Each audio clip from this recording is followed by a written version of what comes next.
오늘은 참 예배자에 대해서 말씀드리고자 합니다. 본문에 보면 예배라는 말도 나오고 예배하는 자 이런 말들이 이렇게 나오고 있는데 그래서 조금 이렇게 혼돈이 될 수 있는 그런 본문입니다. 근데 23절에 보면 아버지께서는 자기에게 이렇게 예배하는 자들을 찾으시느니라 말씀하고 있습니다.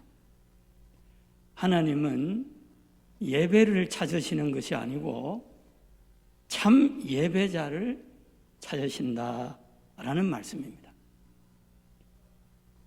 하나님의 관심은 예배가 아니라 예배자에게 있다라는 뜻입니다. 그런데도 우리는 예배자보다는 예배에 관심을 둡니다. 여기서부터 하나님의 관심과 우리의 관심이 달라지기 시작하고 그래서 결국은 하나님과 우리 사이의 거리가 멀어지고 마는 것입니다. 우리의 불행이 바로 여기에 있습니다. 여러분, 오늘 현대인들의 불행이 무엇입니까? 행복을 밖에서 찾는 것이죠. 좋고 아름다운 것들을 다 가져다 놓으면 내가 원하는 것들을 다 가지면 행복한 줄 알지요. 하지만 내 안에 쓴물이 있는 한 아무 소용이 없습니다.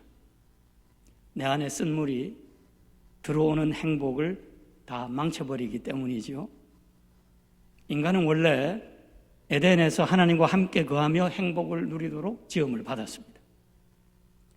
그러나 아담은 하나님과 함께 거하는 행복보다는 보암직하고 먹음직한 선악과를 택했습니다.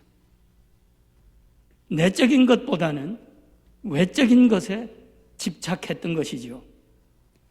이것이 아담의 범죄로 말미암아 인간 속에 흘러들어온 쓴물입니다. 죄라고도 하고 제 표현을 하면 쓴물이 흘러 들어온 거예요.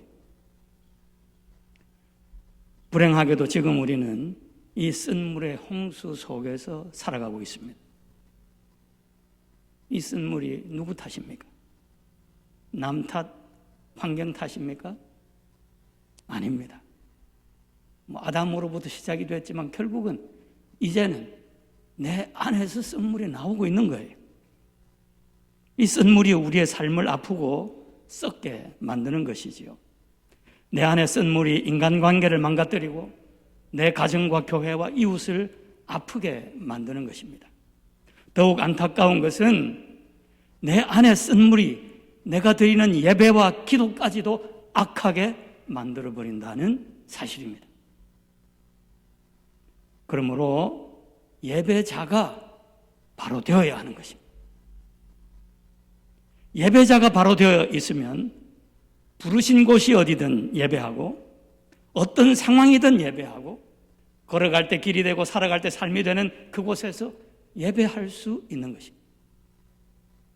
따라서 예배보다는 항상 예배자의 관심을 가지고 우리 스스로를 살펴야 하는 것입니다.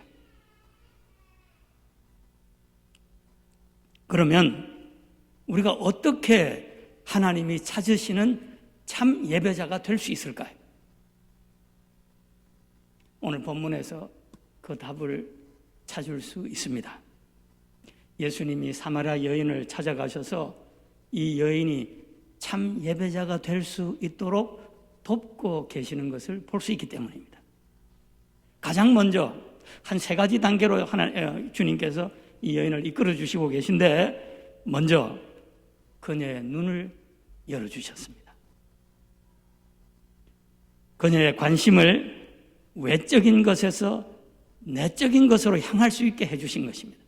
영의 눈이 열리니까 외적인 것만 바라보던 그 여인이 이제는 내적인 것을 바라볼 수 있게 된 것이죠.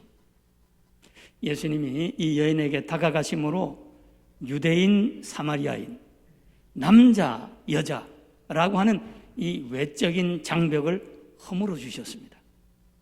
유대인 남자가 사마리아 여인과 상종하지 않는 것이 율법입니다. 그런데도 거기에 개의치 아니하시고 예수님은 이 여인을 만나 주신 것입니다. 그러니까 외적인 그런 것 신경 쓰지 말라라고 하는 메시지죠. 그리고 둘째, 대화의 내용을 외적인 물로 시작해서 내적인 생수로 이끌어 가셨습니다. 다시 목마를 수밖에 없는 물로 시작해서 영원히 목마르지 않는 속에서 영생하도록 솟아나는 샘물에 대해서 말씀해 주셨지요. 자, 이렇게 예수님께서 이 여인을 이끌어 주시니까 이 여인이 솔깃해졌습니다. 그래서 예수님께 묻습니다. 우리 사마리아인들은 여기 이 그리심 산에서 예배했는데 당신들은 예루살렘에서 예배 드려야 한다고 하는데 어느 것이 참입니까? 이 여인은 예배 장소에 집착하고 있었던 것입니다. 아직도 그렇습니다. 그런데 예수님의 대답은 전혀 달랐습니다. 예배 장소가 문제가 아니라 정말 문제는, 정말 관건은 예배자다. 그렇게 대답하신 것입니다. 참 예배자는 예배 장소, 형식, 전통 이런 것들을 다 뛰어넘어서 영과 진리로 예배드리는데 하나님은 지금도 이런 참 예배자들을 찾고 계시다. 그렇게 이 여인에게 말씀해 주신 것입니다. 밖에서 오는 외적인 것들이 문제가 아니라 예배자가 관건이다. 말씀입니다. 아무리 형식이 좋고 찬양이 좋고 설교가 좋은 은혜로운 예배를 할지라도 예배자가 바로 되어 있지 않으면 아무 소용이 없고, 반면에 예배자가 바로 되어 있으면 장소, 형식 이런 것에 상관없이 하나님이 기뻐 받으시는 예배를 드릴 수 있다라는 것입니다. 그것이 어디가 됐든 그 하는 일이 무엇이든 사실 다 예배가 되는 거죠. 예수님께서 이런 말씀을 해주실 때에 이 여인이 아하 모멘트를 경험하게 되었습니다. 패러다임이 바뀌고 생각의 변화를 경험하게 되었습니다. 그리고는 이렇게 말합니다.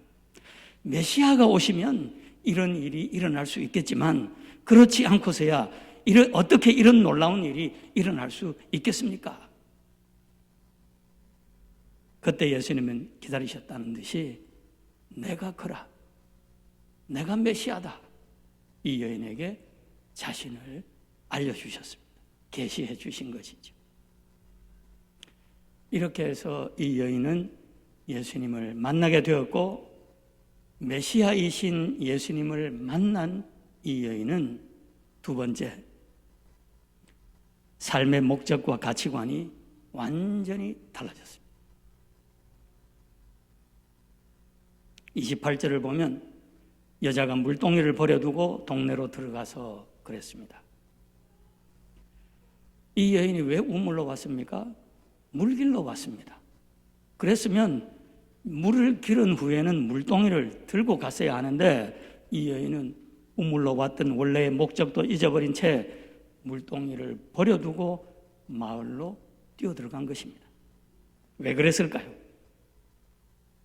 예수 그리스도를 통해서, 메시아를 통해서 진짜 물을 발견했기 때문이었습니다.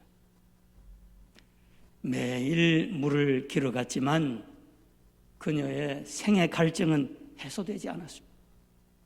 밖에서 들어오는 그 어떤 것으로도 인생의 진정한 갈증이 해소되지 않더라는 것이죠. 마시고 또 마셔도 여전히 목마를 수밖에 없었던 이 여인이 예수님을 통해서 드디어 생수를 맛보게 된 것입니다. 인생의 갈증은 바깥에서 들어오는 것으로 해소되는 것이 아니라 내 안에서 솟는 샘물을 발견할 때 비로소 가능한 것이구나, 이 여인이 깨닫게 되었던 것입니다. 그러자 세상의 물동이는 더 이상 이 여인에게 의미가 없었습니다. 사실 이 물동이는 이 여인에게 있어서 생존의 끈과 같은 것이었습니다. 수치와 소외의 삶을 연명해 나가는 마지막 생명줄이었죠.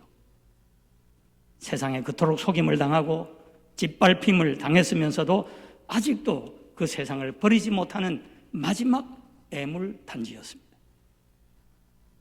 그래 이 여인은 죽지 못해 그 물동이 끌어안고 생명을 이어왔고, 그 물동이가 여인의 삶을 지탱해주는 유일한 힘이었던 것입니다. 그 여인의 삶의 리소스는 그 물동이밖에 없었죠. 하지만 그 물동이 힘만으로 어떻게 인생을 살아갈 수 있겠습니까? 그렇다고 그나마 없으면 어떡합니까? 그래 여인은 죽지 못해 그 물동이 하나 붙들고 지금까지 살아왔던 거죠. 이것이 어찌 이 여인만의 문제이겠습니까? 삶의 목적도 존재의 이유도 망각한 채 물질 문명을 향해 질주하고 있는 오늘 현대인들의 문제요, 바로 저와 여러분의 문제입니다. 하지만 여러분, 예수님을 만나면 물동이에 연연할 필요가 없습니다. 물동이가 필요 없다는 말씀이 절대로 아닙니다. 물동이에 매달려 살지 않는다는 거죠. 아닌 줄 알면서도 어쩔 수 없이 붙들고 살아온 그 애물단지, 이제는 버려두고 새로운 인생길 갈 수 있다는 것입니다. 왜냐하면 내 안에서 솟아나는 샘물을 발견했기 때문이죠. 그럴 때 내 안에 쓴 물은 점점 희석이 되어 힘을 잃어가게 되고, 내 안에서 솟는 단물이 내 삶에 영향을 주기 시작하는 것입니다. 그래서 사람이 바뀌는 거예요. 변화되는 것입니다. 이 여인처럼. 그렇게 이 여인은 마지막 셋째, 참 예배자가 되어가고 있었어요. 예배자가 된다는 길이 이런 길입니다. 이 여인은 예수님을 만나고 생애 메시지가 생겼습니다.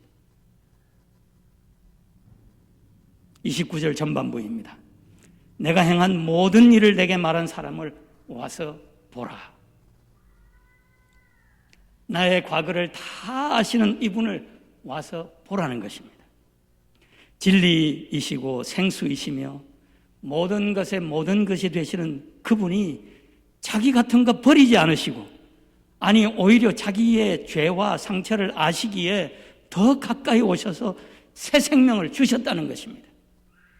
세상 사람들은 나의 과거 때문에 나를 멸시하며 떠나가는데, 이분은 오히려 나를 찾아오셔서 온갖 멸시와 수치로부터 자유롭게 해주시고 구원해 주셨다는 것입니다. 그러니 이분을 와서 보라는 것입니다. 이게 이 여인이 다시금 찾은 생애 메시지입니다. 이제 이 여인은 수치스러운 과거, 쓴 물이 지배하던 과거를 인정할 뿐만 아니라 과거는 과거로 분명히 선을 그었습니다. 그리고 지금은 구원의 은총과 감사로 그 심령이 가득 차서 나의 과거를 다 아시는 이분을 와서 보라 선포하고 있는 것입니다. 예수님을 만나면 이처럼 생애 메시지가 생기고 간증이 생기고 달려가 예수가 그리스도시다 전하게 되는 변화가 일어나는 것입니다. 여러분 생각해 보시기 바랍니다. 예수가 그리스도시다라고 전하는 이 여인의 모습이 얼마나 귀합니까? 자신을 천대하고 멸시하던 그 동네 사람들에게 가서 자신이 만난 예수, 참 생수이신 예수님을 나누고 전해주는 이 여인이 얼마나 아름답습니까? 수치와 소외 속에 갇혀 살던 이 여인이 빛 가운데로 나와 진리를 전파하는 그 모습이 얼마나 멋이 있습니까? 우리가 봐도 그런데 하나님이 보실 때는 얼마나 더 아름답고 더 귀하겠습니까, 여러분? 이게 하나님이 찾으시는 참 예배자의 모습입니다.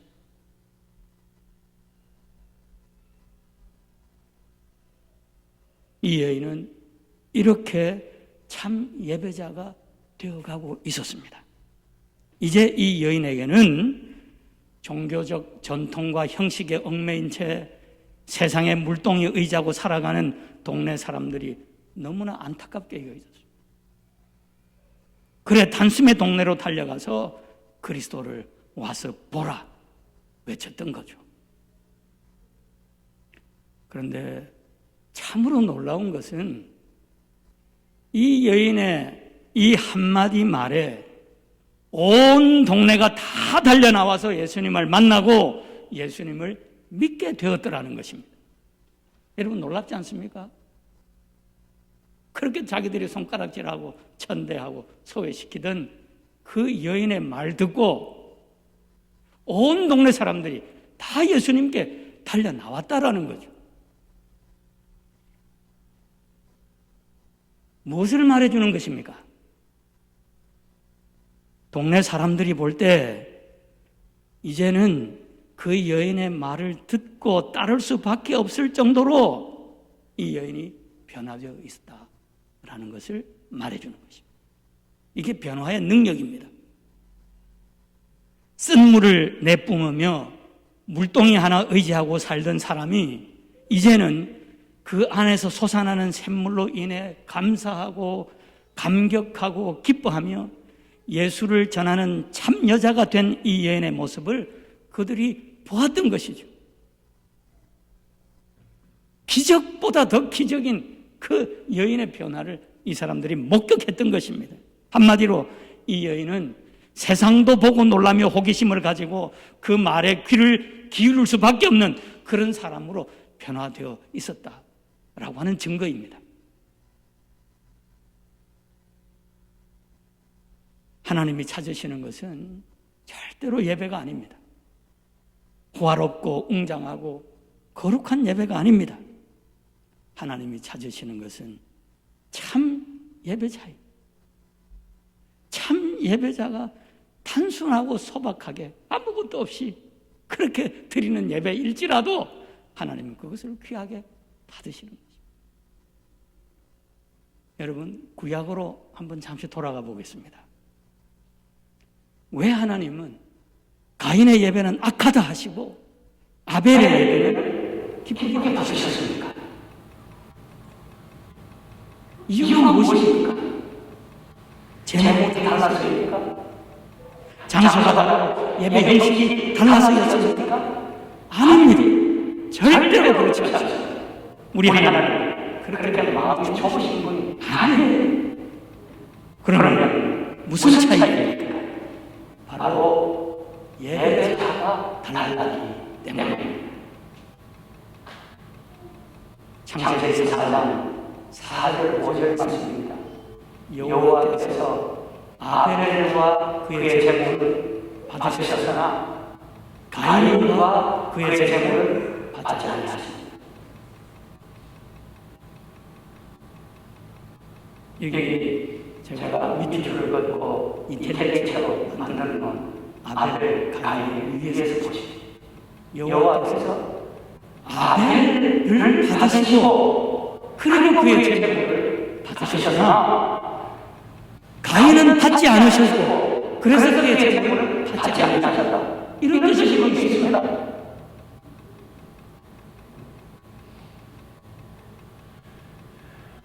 하나님의 가르침은 항상 예배자가 먼저 나오죠.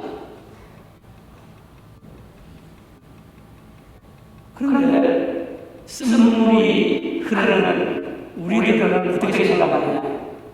예배자의 똑같지만 그냥 예배만 잘 드리면 된다는 것이 우리 속에 들어와요. 그게 쓴물이에요. 하나님이 보실 때 가인은 삶이야 어찌 됐든 예배만 잘 드리면 된다고 생각하는 거짓되고 악한 예배자였습니다. 속으로는 다른 생각으로 가득하면서도 재물만 갖추고 형식만 맞춰드리면 하나님의 예배를 받으실 거라고 생각하는 거죠. 이런 외적인 예배는 하나님의 신으로 토해내시고 싶어 하시는 예배예요. 악하다 말씀하십니다. 반면에 아벨의 모든 관심은 예배 드리는 자신의 모습입니다. 세상에서 살아가는 자신의 모습이 하나님이 받으시기만 하신 산 제사가 되었는가? 여기에 관심합니다. 지금도 진심으로 하나님을 찾고 있는가? 세상을 찾는 게 아니라 세상에 화려한 것들을 구하는 것이 아니라 나는 하나님을 진심으로 wholeheartedly 하나님을 찾고 있다. 이것을 살피는 겁니다. 이렇게 아벨은 예배자의 삶을 살피고 예배자의 동기를 살피며 부족한 자신의 모습을 안타까워하며 황송한 마음으로 하나님 앞에 예배드리는 것입니다. 하나님은 예나 지금이나 여전히 참 예배자들을 찾고 계십니다. 하나님의 예배를 구하는 게 아니에요. 참 예배자들을 구하는 거예요. 그러니까 하나님의 관심과 우리의 관심이 왜 이렇게 달라졌는가? 이걸 우리가 살펴야 하고 안타까워해야 하는 거죠. 하나님은 참 예배자들을 통해서 쓴물로 가득한 이 세상을 단물로 정화시키기 위해서 그들을 찾고 또 찾으십니다. 저와 여러분이 참 예배자로 변화되어서 단물을 뿜어내는 그런 자들이 되어서 쓴물이 가득 홍수같이 이렇게 흘러오고 있는 이 세상을 좀 많이 펴보았습니다. 하나님을 향하신 하나님의 뜻이. 그래서 그들에게 능력을 베푸시고 은혜 위에 은혜를 복에 복을 주시기 위해서 하나님은 참 예배자를 찾고 계시는 거예요. 지금 사랑하는 여러분, 주님이 이 일을 찾아오셨듯이 오늘 우리에게도 찾아오셨습니다. 이 주님을 만나고 우리의 눈이 열리고 생각이 변화될 수 있기를 바랍니다. 우리의 관심이 외적 예배에서부터 예배자인 나에게로 돌아설 수 있기를 바랍니다. 주님께 나를 드리며 매일매일 말씀 앞에 무릎을 꿇을 수 있기를 바랍니다. 그래서 말씀의 맑은 물을 생수를 그냥 힘내시면서 받아들여요. 이런 자세가 필요한 것입니다. 그래서 참 예배자로 변화되어서 쓰는 물이 범람하는 이 세상에 단물을 공급할 수 있기를 바랍니다. 그렇게 세상을 밝히며 세상의 소망의 빛을 비추는 여러분 되시기를 간절히 축복합니다. 기도하겠습니다. 하나님, 오늘도 저희들을 찾아오셔서 저희의 눈을 외적인 것에서부터 내적인 것으로 예배에서부터 예배자인 나 자신으로 향할 수 있도록 도와주심을 감사합니다.